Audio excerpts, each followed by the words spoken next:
Hello and welcome to this week's episode of Conversations on Conversations, where each week we explore a topic to help us have more powerful conversations with ourselves and with each other. I'm your host, Sarah Noll Wilson, and this week we are continuing our conversation with Jen Carolan, who is an end-of-life doula, and we continue our conversation around death and dying and how we can talk about it more so we can be more intentional and planful and purposeful. I hope you enjoy. You know, you made the statement when we were speaking before this of our pets get more dignity in death than our parents and ourselves and our loved ones. And, and I think about in February of this year, we had to put down our dog Seymour, and was not an easy, right? I mean, it was obviously we would have preferred to have had him longer, but he was suffering. And Nick and I talked, when we knew it was like, we're probably going to have to make this call. We just both were like, we want it to be obvious, right? Yeah. And it was. And it was without question one of the hardest things, right? It's like your final act of love is letting someone go. And it was also so beautiful. It was in our home. He was on my lap. Nick had his hand on him. And all I kept thinking was, this is how I want to go. I want to go on someone's lap with the towel under me, like right? Loved and, and given the medicine so that I was no longer suffering. And it was so peaceful. And there was also something powerful about being there for his last breath. Yeah. And, and being able to like be with him as he passed, and whatever happens after that, I'm, as you and I spoke, and, for the audience, my belief is I don't know. Mm-hmm. I don't know what is on the other side. And so I just stay, no surprise, curious to it all. Of like whatever will reveal itself will reveal itself. Yeah. But there was something about that was really struck me of, and I get the desire for longevity, and I've also seen loved ones suffer an incredible amount for an incredible amount of time. Yeah. And their quality of life, was, I mean, their suffering. When I say quality, I don't mean like, and an inconvenience to us, but I mean their suffering was so significant that, having that option. And if that's not the option for you because of your belief, because of your choice, because of your background, but I'm grateful that we're having this conversation and you're bringing up the whole death with dignity and the fact that, fortunately we do have more states where this is becoming legalized, and there's parameters and all of that. And I mean, this is something, and, Nick and I, we talk about it is like, he's like, I don't know that I want to get old and not be able to take care of myself. Yeah. Like, I don't know that that's the life that I want to end on. Yeah. And there is something, again, beautiful about having the choice to say, how do we want to, celebrate and transition out from a place of choice if we're lucky enough to be in that place, right? Because not everyone is. Oh, absolutely. And I didn't realize it sounds like we both I also had a pup I had to put down in February, but it was actually a year before, and I did the same thing. I couldn't bring myself to do anything other than in my home with her in my lap. And 17 years was a long life for a dog, and I had to finally selfishly, I probably did keep her around a year longer than maybe she was comfortable. She didn't seem to be in pain, so I hung on. And it wasn't until it really got to be, okay, this is it. But it was incredibly peaceful. As you mentioned, I'm an energy worker, and that moment of feeling her slip away, although hard, I couldn't imagine not being there for. However, we do have a lot of folks who don't, who still don't want to be there when their pet passes away, or have a hard time and cannot be there when their loved one passes away. And I respect that. Again, part of the role of a doula is to help hold fast what the family and the person who is passing away, what they all desire and what they are all comfortable with, and make sure that there isn't undue pressure or unnecessary things said, because sometimes there are, persuasions and undertones that are kind of pushy, I guess, if you will, in certain arenas. And I'm just really wanting to be there to make sure that they're not having extra emotion added on top of what they're already feeling, to just do what is the most comfortable for them. But it's just, as you said, it can be a very beautiful and amazing thing, but we aren't at this point, at a stage where we are given that option in Iowa. However, I mean, again, I think it's worth telling people that if that's an option that you want, you can go somewhere else and still have that happen. And this does not happen lightly. I mean, it requires two separate medical doctors to say, where they're at in this stage. It requires a lot. So it's not like somebody's just pushing a button and saying goodbye. So I do hope people understand that, even when we are looking at, the states that do allow this, it's quite the organized, again, and planned, process. But I think it's an interesting movement for folks to kind of be aware of and Death with Dignity is actually a website that you can go on and learn more about, what states and also the active legislation that is introduced in every state every year. So, yeah. Yeah. Well, and I'm glad that you clarified that, because I think that sometimes can be misunderstandings about what that looks like. This isn't like, there's rigor to essentially, on some level, like, I don't want to say gatekeeping, but a little bit of, right? Are they of sound of mind to make this decision? Where is their health at? And, and I think about, there was a story I had read a few months ago about a woman who had terminal brain cancer, and there was, months.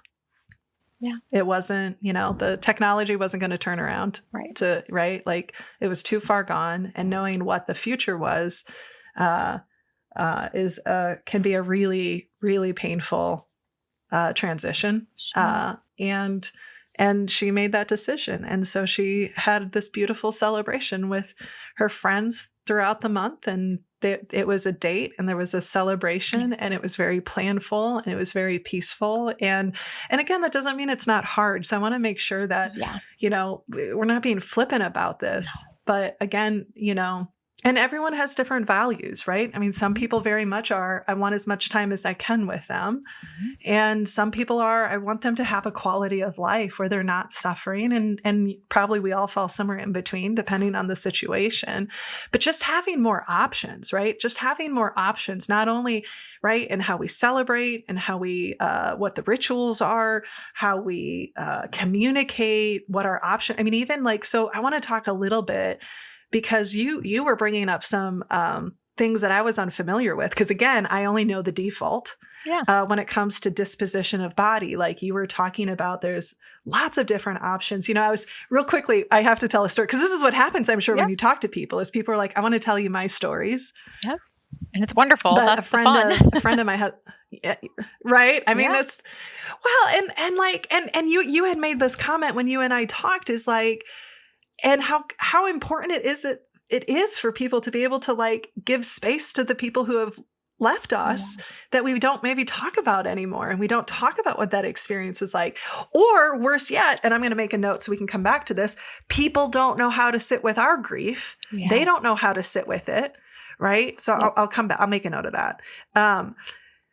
But a friend of the family, he was always he was a funny guy. He was a funny guy, and sometimes funny just in ways that were funny to him. But he just, but his wish was he wanted to be buried in a simple pine box, literally just a square box, a bunch of colorful Sharpie markers, and everyone drew all over it. Mm-hmm.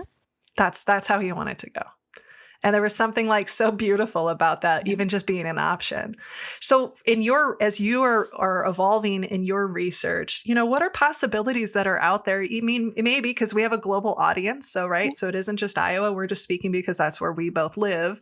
But like we know of cremation, we know of being buried in, a cemetery. What are some of the other options that you've been learning about? So again, people can even just know that these options exist. Yeah, no, I think that's a great question. And it was something that, again, I was just fascinated when I started to get into my own learning. Right away, as I started doing my studies, I was partnered with women and a couple of gentlemen who were from all over the country. And we were in live class together, kind of going through this certification. And we got into the conversations about what we call dispositioning, right? So dispositioning is what is it that we're going to do with the body so that we can prepare it for its final, resting state. And we had some really great conversations about, I mentioned embalming. Does a person have to be embalmed? Do they not have to be embalmed? And as you mentioned, there are differences by state. I will run through kind of the things that are top of mind for me. And again, folks would have to. I did give you some resources for the show notes to go out and look to see what's legal in your states and what is gaining popularity. But the first one that came up was because there is a fantastic trio of lovely ladies in Denver, Colorado at a company called Be a Tree Cremation. And I'd heard of green burial. I'd heard of, Be a Tree. But when I started to get into and look at their information a little bit more is when I learned that what they do is actually called water cremation. So the technical term is alkaline hydrosis, and it is essentially the dissolving of the body and turning it into a liquid form. Now, this is legal in several states, obviously Colorado being one of them. That's probably the closest to us here in Iowa. And what they do with that afterward is they provide the family, instead of with ashes like you would from a fire, based cremation, they provide them with a bottle of what they call tree tea. And they can go and pour that on a tree or hold on to it, whatever it is they'd like to do with it. They also sell bamboo urns that you can put the tree tea in, and those can be buried at the foot of a tree. So there's a lot of different ways that they see the reality of that Be a Tree sort of cremation kind of process. So water cremation is about 90% less impactful on the environment than other types of burial and cremation. So it was a very fascinating concept for me. Again, I mentioned I have a lot of young people in my life, and green burial and more eco-friendly options are really huge for them. So even the concept of that pine box of your friends of no embalming and a pine box is a green burial. That is an eco-friendly way to dispose and disposition a body, but it's not. It has to be regulated, right? So there are, the cemeteries have specific areas where you can do green burials, and or you can work with private property owners. So I know of a gentleman who's already put a headstone on his own property, and that is where he plans to be buried because it's his property and he can do that. So water cremation was one of the first things that I had come across, and the next one that was very unique is called terramation, and that is essentially human composting. There is a company called Return Home, which is kind of the leader in that terramation space. It is currently legal in about 8 states. I'm sorry, I take that back. 5 states with 8 additional states that have introduced legislation to try to get that passed in the U.S. And again, I don't know statistically around the globe what that looks like, but those are newer disposition options that folks in the U.S. may or may not have, depending on what state they're in. Some of the states have active legislation, but yet don't have a provider or somebody who's actually actively doing that. I do know that the gals in Colorado said, for a cost, they will come transport from another state as well. So if that's something that somebody's really passionate about or that they want to do, it's still possible. It just takes a little bit more, coordination. And I know there's folks who, also are concerned about, does that mean we're just sort of washing people down the drain? And I will put your heart at ease and tell you that what doesn't go into the tea tree bottle is given to organic farmers in the Littleton, Colorado area, and they use it to spray on their wildflower fields, which again, to me is a very beautiful way to say that, the rest of that earthly human body was dispositioned, right? So, on top of that green burial, there are pods. One that I just learned about more recently is you can have cremated remains put into space. So there's space burial now as well. we were just talking about this at lunch. It's like you can be shot out into space. That's and right. Some people will talk about, like the Viking funerals, like get the arrow, get the arrow ready. Yeah. And somebody was like, yeah, eventually though you are gonna like float to the surface and it's not gonna necessarily, can't maybe be doing that here, imagine, right? Like no. But I think there is something about, again, that when we can be planful about it, we can be intentional and we can make it really personal. And I think that, you had made this commentary at the top of the show of, some of the services you've been to have not felt as personal. And I think that's, for me anyway, I know that the healing sometimes is, I don't want to say easier, it's different. Yeah. When there's something more personal, right? Like when it really does feel like, sometimes I think, I was joking with Nick, and now I'm publicly saying this, so folks, you all know. I said, if something happens to me while he's still around, and you want to put up photos, I want like half the photos to be the worst photos of me. Like, and I need to choose them. I need to I just want them to be the like double chin, you know what I mean? Because it's already going to be sad. I mean, I hope it's sad for folks that I'm not here, but it's already going to be sad. And for me, like having some levity is like, that's part of who I am. And I think that sometimes when we go to this default, instead of like, what's the ritual we need? Yeah. What's the ritual I want for myself or for my family? And that isn't necessarily about like, I don't know. Yeah. I'm thinking more just personally about my own experience. And when things were more personal, it felt cathartic in a different way. Right. Yeah. Instead of feeling like mechanical or transactional. That's what it is.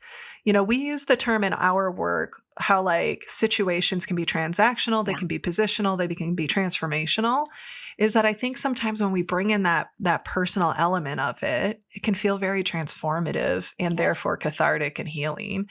And I want to be really clear.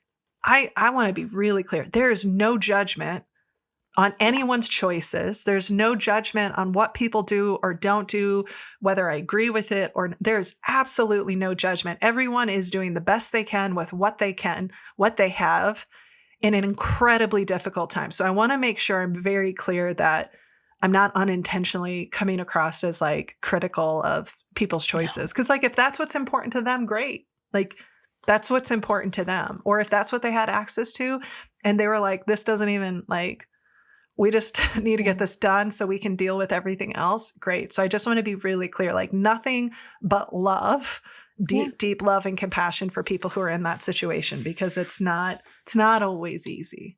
For sure. I think first I'll go back and say, I love that you were willing to share and kind of be raw and real enough to say, Sarah wants to be real, because that's what I know of you. I would expect no less. I've put every picture, everything up there because that's and real. Some kind of workshop that makes people cry, but not about me, but about their own realizations of themselves. I was like, there's got to be some like learning experience. Of course. Yes. I love that. That is what, resonates for you as something that you would, see as the best way to celebrate you, because I definitely understand that and connect with that.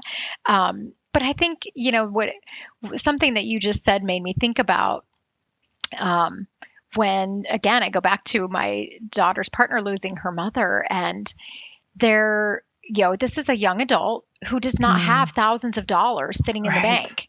And even though her mother did have the money, her father, their parents weren't married anymore, actually ended up having to foot the bill for the funeral and then wait for, insurance money and estate things to be settled. But we're lucky that we had that resource. And of course, she could have come to us too. But like, there are a lot of people out there who cannot afford to do even what you're talking about with, what do I want? I want a big party. Well, you and I have both been married. We've both thrown big parties. Like, these things cost thousands of dollars. And just because it's a funeral instead of a wedding, unfortunately, we still have to pay for things, right? And so there's also this, again, you get into the, and I hate to say it this way because we obviously don't want it to seem like a burden, but I'm being very real about what happens is people say, I have a budget for this, or I have, and that is another way that we can help our loved ones is use your doula to connect with or connect to your financial planner, your estate planner. Use the funeral home that you want to go to because they have pre-need trusts that sit there specifically for this. You can put $10,000 in there that specifically gets pulled out only once something happens with you. I encourage people who are, in a position to be able to do that and sitting at the end of their life and looking at their retirement money and all of their everything else to take that slice out and make sure that it is there for that what you want done sort of, celebration or party or service or whatever it is to take place. Right. So, I mean, we were at a time during COVID where, churches and funeral homes were overwhelmed and having to plan every little minute of, celebrations. And so I think we again can alleviate some of that by being a little bit more prepared. And these conversations don't have to be as heavy and as serious as we make them. I have found that amongst my family, we tend to be pretty sarcastic, but we have a little more fun with it by joking and being sarcastic. But there's that element of truth behind what we're saying. There's a card game called the Death Deck. And it is like any other game that you can play that makes you think about these questions and share them. And some of them are funny and some of them are interesting and some of them are hard and some of them are sad. But it's the willingness to be real and to say this matters because I don't want to leave you with that burden. What I want to leave you with is some great stories to put in my obituary. Some of the best obituaries I have read have been of complete strangers who, when I get done reading, I feel like I've known them for 20 years. That's a good obituary. To be able to say, I can almost feel the character of this person come through in this beautifully written obituary or a beautifully written celebrant service where, family members and friends were interviewed and all these little elements and details of that person's character are brought through in just the most, astounding ways. And then I've read the cookie cutter. This person was, Jen was born on this day. She died on this day. She did this job. She had these kids, was married to this person. And the thing that strikes me about that is at the end of that read, could you actually say, this is who I am? And to me, if the answer is no, then you better keep writing and rewrite. And I say that in a position of writing my own obituary. You do. And again, and there are people in our lives with whom we might not have a great relationship with. And there are people, let's be very real. And there might be people who don't have those skills. So, I hear you. And I want to lovingly push a little bit of and not everyone has the access to the resources but I think that to connect it back to the thread of when we're planful, we can be much more intentional about what does that mean and what does that look like, right? And how do we want to be honored? How do we honor? What do we need for that? And for some people, the cookie dry, the cookie cutter, the cookie dry, the dry cut, the cookie cutter, doesn't matter. Is maybe that's exactly yep. Yeah. That's exactly what we need because of the nature of our relationship or because of the state of being we're in or whatever the case is. Or maybe it's yep, that's just them. That's what they wanted. So we kept it really simple. And so I think that, and I say that, again, I say that in a way, I say that in a way of, so one of the hardest parts of my training was we had to write our own obituary. I don't know a lot of people who've done that, right? And when we were asked, to sit down and write your own obituary, it dawned on me that, okay, well, I can't just file this away. This needs to be given to my family so that it is the basis of what ends up, being written. But the most transformational part of that was we asked her, well, obviously we're still here. So how do we write about what else there is in this life? Like, I'm not done here, right? And she said, this is your opportunity to write the ending of your story. And when you asked me the other day about, conversations that we have or things that we think where we are being transformational in our thought, that's what it was for me. It was, well, I could write the first half of my obituary, but what is the second half? Am I going to accomplish from now till the end? And how do I write that story? And what does that mean to me? And that's what really got me to this point where I was like, I'm done with corporate. I'm done with these, consulting gigs and things that I had done, because I'm going to fully step into this. And I am fortunate enough to have a wonderful husband who said, do it, whatever it takes, just make it happen. And I just am so happy to be working in a field that I can be passionate about. But the idea of your own mortality it's not meant to be morbid. It's not meant to be taboo. It's meant to be our own. And if you don't make it your own, then someone else is going to make it for you. And I think that's a phrase right there. I mean, I loved that my dad must trust me enough to say, do what you want, Jen. But, I go back to, can you just give me some direction? Yeah. And not wanting to make it difficult for anybody else. Right. And, you also brought up the fact that, my mother is still around too. So she obviously would have a say in that. And so it depends on if a person's partner is already gone or what their relationship with their family is. Because again, I don't want to take for granted the fact that I have family that is close enough to me to help take care of those things and do that. Because if we are being very, again, candid and real about it, there are a lot of people out there who have no one. And that is another space that pulls at my heartstrings a little bit to actually, think more about, we have folks who die in the prison system alone. We have folks who die in the nursing homes with family members living in other countries or across the country and not able to be with them. And that's sometimes the role of the doula, is to be that boots on the ground, caring, comforting person who's also communicating to those people, maybe when it's time to be here. And doctors do that. But again, you need just kind of getting everybody on the same page to share that same information, I think, is just critical. So, yeah. So we even have to go one step beyond dispositioning into the other areas that we touched on the other day, which is donorship. And if people are willing to or wanting to do something like that, that's another, when we talk about what are the things people don't talk about before, about death and when they're planning is if people are going to engage in donorship. And, I shared with you a couple of statistics the other day, and then I was able to grab some more to really kind of round that thought out. But, statistically, 95% of people say that they are supportive of organ donation, but the national average is 54% that actually register as an organ donor, with Iowa statistics being a little bit lower than that, even into the high 30s.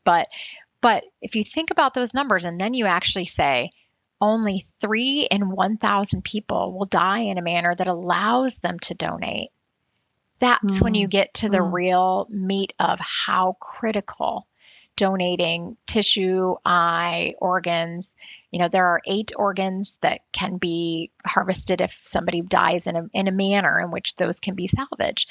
And that's the gift of life that you could possibly be giving back to up to 8 people. And yet the DOT and the Organ Donor Network, they struggle to get that education out there and to get people to engage with that. And so that's another really, again, passionate, important piece about working with families and making sure that they've talked through all of those things kind of at that end stage too. So. Yeah. Because I could imagine situations where you make assumptions, or maybe you go, yeah, of course I would, but it's not documented anywhere, and it's and then it's not an option. Yeah. It's really fascinating, that stat of only 3 in 1,000. Because I think sometimes what I've heard from people too is like, well, they're not going to give me the same medical care if I'm an organ donor as if they're going to prioritize the other person's life over you. And that's not how it works. No. I get the fear, but that's not how it works. And, or things like do not resuscitate. Like, let's be really clear. A friend of mine was joking that she and her siblings have like no zombie next to the name of do not resuscitate. Like, so no zombie means do not resuscitate, but just being clear about those expectations. Because again, that they fall on to the loved ones that are there, or the people who are supporting them. And again, I've experienced firsthand where people didn't agree, and then that caused rubs. And I mean, when you're disagreeing about do we resuscitate or don't we, that is an incredibly traumatic experience when it comes to the time of do we, don't we? And, so having that clarity, and even like, Jen and I, we both worked at a legal insurance company, and I didn't know anything about estate. I didn't really know anything about estate planning. I didn't, I knew about wills because I don't know, they were in cartoons, or, I knew what a will was like, but I didn't understand the value. And if there is something that you want to make sure somebody has, get it in a will, put it down. If you are not clear, like if you have children, or if and be clear about who, or if you have pets, be clear about who is going to take them. Because again, it just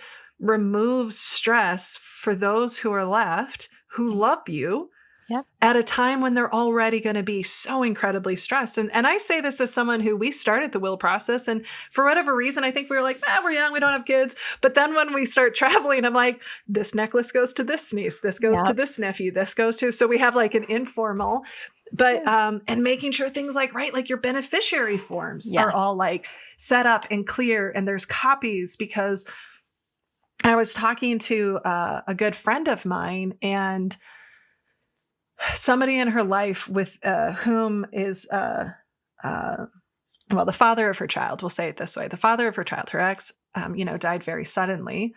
And, and there was a lot of things that needed to be cleaned up and left behind, and put the son in a really tough position. Or I've seen, a good friend of mine who didn't have a will.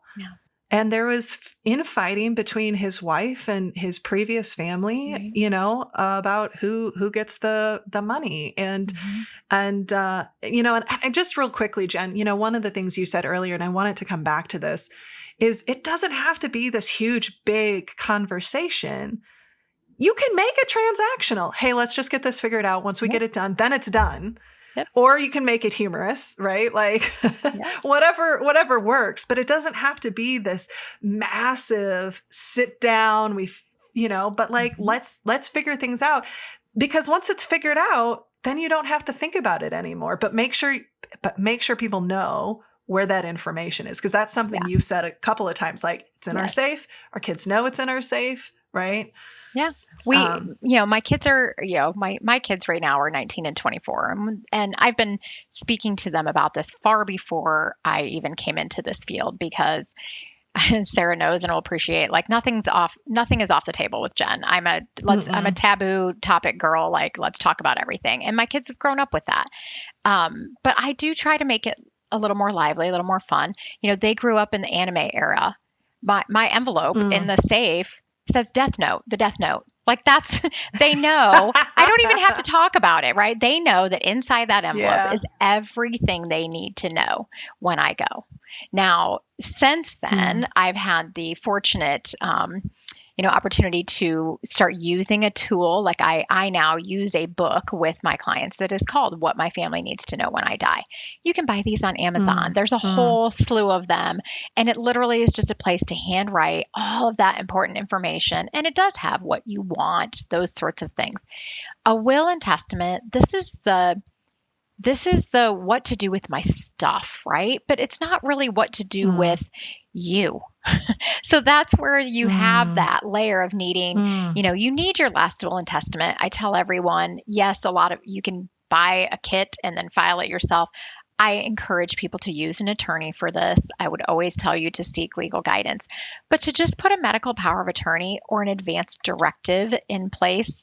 You tell your friend's zombie story. No zombie, no feeding tubes. If I'm considered brain dead, I don't want to be, on life support, resuscitated. That's where an advanced directive of what to do with my body if my mind is not working anymore type of thing is. And advanced directives and power of attorney are a critical part of, again, something that a doula can help with. That is not something that your funeral director, your hospice nurse, like they're not going to go into that space with you, but a doula can help you get those things completed, get them notarized, get them filed, and just make sure that they're in a safe place for your family when that time comes. Yeah. Doing that with the person who's passing or with their family members. They have to be lucid enough to complete those documents. And so, right now, yeah, it's all in the death note for, my kids. They know that they can go and find that information. And we haven't had to talk about it because all I've said is, where it is.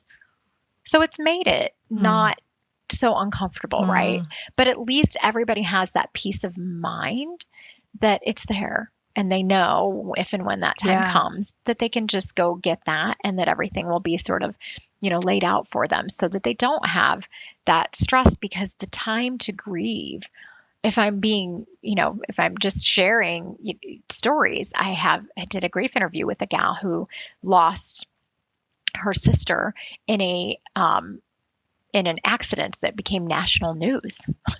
It was related to military. It was a helicopter accident, and this was involved having to deal with press and having it nationally news covered, the loss of her sister, which essentially she shared put her grief on hold. And that's something that we don't think about think about how long it took, this particular person. She said it was weeks and weeks before they could stop doing interviews and getting phone calls and having people outside their door wanting to talk about what had happened. So there's so many scenarios that could define when a person begins to grieve. So my encouragement is don't prolong that by, making it a challenge for people to complete all those things on top of it all, because the grief process is hard enough to step into. And oftentimes we begin to grieve even before the person is gone, right? And it goes for a long time after. But we also know that hospice and bereavement gives them the opportunity to continue to help families for 1 year. But you and I both know people who 3 years, 5 years, 8 years, there's still a lot of emotion and things they need to process and talk about. And that's the other thing that I have also been doing, is just providing a safe space for people to kind of showcase their grief and talk about it if they need to step into it and want to, do that with somebody too in a safe space. So, yeah. One of the things that I have been reflecting on through our multiple conversations, but especially today, is that role that someone like you can play is so critical, not only from helping manage logistics, helping them think through things, but also the fact that because I'm speaking from like an American culture, our experience is we don't know how to show up with people's grief. Yeah. We don't always know what to say. We don't, maybe we show up really strong in the beginning, but then we forget to follow up. And having someone who is trained, who has built a muscle and a heart muscle and a philosophy and ability to be present with that pain, there's something really, really powerful. I'm imagining too, not only of having that space with someone like you to be able to share, to be able to have someone help guide, but also to role model, here's what it looks like to show up in a way that's more present. Here's what it looks like. So I could imagine and appreciate, I think about my experience with some hospice nurses, right? They helped with the medical stuff, but some of what they did was also help us with how to be present with the reality that a loved one was actively dying or had died. And there's so much power to that. Again, when a lot of people around us, they don't know how to show up. They don't know how to support. So not only, I would imagine that not only do you provide that support, but you also are showing them what it looks like to provide that support. Is that fair? Absolutely. And I think, you and I both have grown up in an industry where we talk for a living, right? Yeah. And probably one of the hardest, I won't say lessons, but the skill that I am still honing is how to sit in silence or how to say, I am here with you. And that could be all I say. They might not need anything more than that. So trying to tune into, do they need information from me right now? Have they asked a question? Or do I just need to sit here in this, pain and grief with this person and hold space with them? Or do the best I can to, raise the vibration in the room or, and be the stable person because I wasn't a family member or I don't have 65 years of knowing this person to be kind of that steady rock in the room, or the one to react if something does shift or change, right? Like people, getting the family to realize that they don't need to jump up and call 911, that they don't have to immediately call the hospice nurse in there, that they can and have the right to just sit and just be. I'm also notorious for crying with them. And again, maybe that's what's needed. I don't know. But I think delivering, like you said, I'm not there to not show emotion. I guess I tell people that, right? Like, you're still going to get tears out of Jen because this is a very deep and like you said, very deep, very intimate. And my heart is also involved in connecting with that person. But having that, for me, a little bit more of that knowledge of, again, wanting to help create peace at the passing and making sure that they were comfortable at that point. It's just, that's the beautiful part to me, is just being present with them and sitting with that. And I think, I'll kind of, share just my last sort of experience in this space, because it's also so near and dear to my heart. Is we've talked a lot about people who know that they're dying, or, the elderly, the terminally ill. And the piece that we haven't touched on is things that are like accidents, right? Car accidents, suicides, where people are lost at a very sudden, very tragic way. Your friend who passed of a heart attack, I imagine that was, it's very unexpected. People think of a doula as being there just, for the end of life, but there's still care that can be provided to loved ones, in more of that suicide situation. And this is where my dear friend Kathy Mullins, she experienced the loss of both her ex-husband and her son within a couple of months of one another. And she lost Eric to suicide. And she said that one of the hardest things when I did her grief interview was she experienced secondary trauma to his loss when people avoided her or didn't know what to say or would not come forth and didn't know how to just recognize her grief and see and know that it was going to take her time to have any semblance of again, kind of a normal existence. And, because of that, Kathy was so passionate and inspired about making sure that suicide awareness and resources are available to people. And so she created her own nonprofit around that. But that sudden loss is also something that causes us extra avoidant behavior. And so when we talk about that grief space, I also have clients that I work with who, lost loved ones to a tragic event. I have a gentleman whose son committed suicide. Have another family who had a family member who was murdered, and those are whole different sets of emotions and grief and loss. That again, you could probably spend a whole nother hour talking about. I was going to say, I think we'll just have you back and even just to explore and talk about how do we show up with those, those situations so that we can be better supportive, because I think that it's not that people don't want to, they just, again, they're like, I don't know. And it feels so painful for me. And I think it's probably so painful for you. And, and it's interesting. And we will put up that nonprofit in the show notes for people who are interested. So we'll link to that so people can have access to that.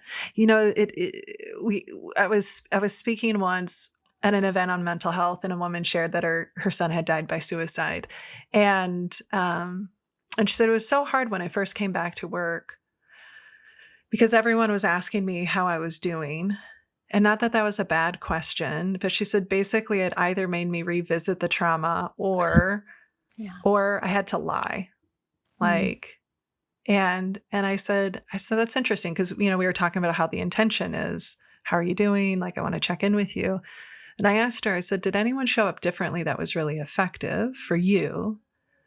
And she said, yeah, one of my coworkers just looked at me and said, I've just really missed you. And she said it was like everything was said in that phrase, in that space, and that hug. I could release it, right? Because there was something about that. So I think Jen, we will definitely have you back, and we'll continue these conversations of how can we show up, and I think this would be a really interesting panel discussion. We can bring on some other folks too, of like, how do we support ourselves and others when we're navigating grief, whether it's a terminal illness, whether it's losing somebody because of age, or when it's a unexpected, traumatic, tragic situation. I would love that. Before we wrap though, Jen, so we'll have you back. So before we wrap, we do have to ask you the question we ask everyone. And I'm sure you've shared quite a few. I know you've shared quite a few of these examples, but the question we always like to ask people is to share with us a time. What was a conversation you've had with yourself or with someone else that was transformative for you? Yeah, I think what came to mind to me was that conversation of what does the second half look like, right? For me, when thinking about my life, and what is the second half going to look like? And it became transformative to me because I took action to make sure that the second half was different than the first half. And there was nothing wrong with, the first part of my career, but, my own sanity of, and a lot of things changed. My children are growing up and aging out. I'm going to be downsizing my home. So I'm transforming a lot of things in my life.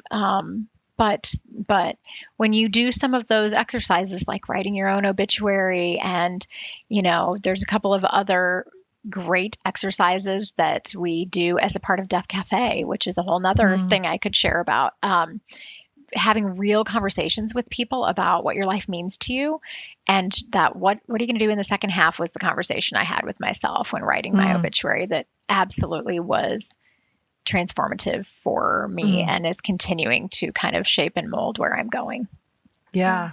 No, I love that. Thank you. Yeah. I thank you for that gift of that exercise too, because I would invite and encourage. I mean, I'm sitting here going, I think I want to take a day and just go, what, like I'm already thinking in my head, to be honest, as you were talking, I'm like, what would I put in mine, and what's in the second half that I haven't hit? Jen Carolan, this has been such a treat. You are such a gift, and I'm so glad that we were able to have you on so that we could talk about this, knowing that we likely will bring you back at some point. I mean, we will. It's just a matter of when.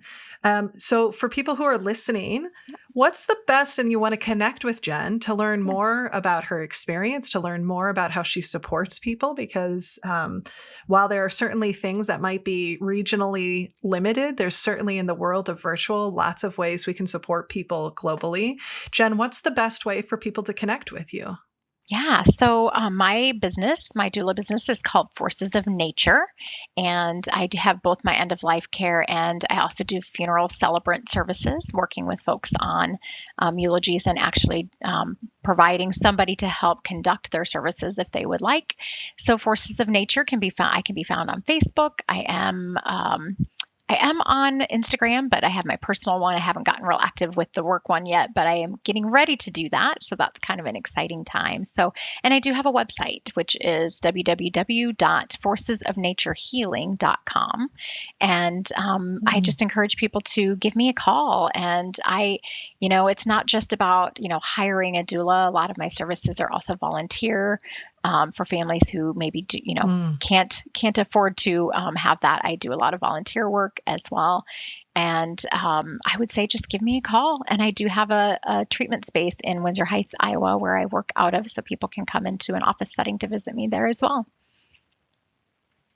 I love that. We'll put all that information in the show notes so you have access to it. Jen, heart to heart, thank you so much. Thank you, Sarah, so much for having me. Appreciate it.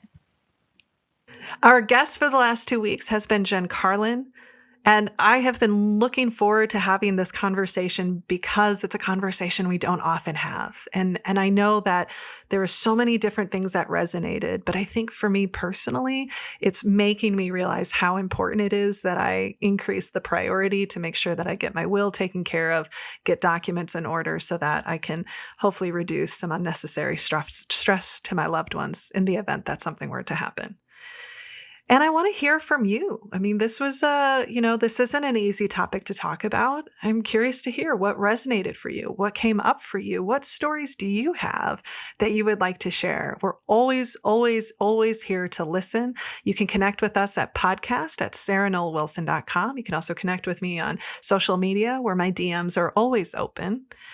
And if you'd like to hear how we could partner together in other ways in the work that we do with organizations, you can check us out at sarahnollwilson.com. And if you haven't, please be sure to pick up a copy of my latest book, Don't Feed the Elephants, wherever books are sold. And if you'd like to support the show, please consider becoming a patron. You can visit patreon.com/conversationsonconversations, where not only your financial support will sustain this podcast and the amazing team that makes it happen, you'll also get access to some pretty great benefits like early show and other insights. If you haven't already, please rate, review, and subscribe to the show. You can do this on iTunes, Spotify, and other podcast platforms. This helps us get visibility, gets the word out, and continue bringing on amazing guests like Jen every week. A big thank you to the team who makes this podcast possible: our producer, Noll Wilson, sound editor, Drew Knoll, transcriptionist, Becky Reinert, and marketing consultant, Caitlin Summit Nelson, and the rest of the Snowco crew. And just a big final thank you to Jen Carolan to bring this topic that so many of us avoid to the surface in a way that is done with grace and compassion and humanity. This has been Conversations on Conversations. Thank you all so much for joining us and listening. And remember that when we change the conversations we have with ourselves and with others, we can change the world. So with that, take care, please rest, rehydrate, and we'll see you again next week.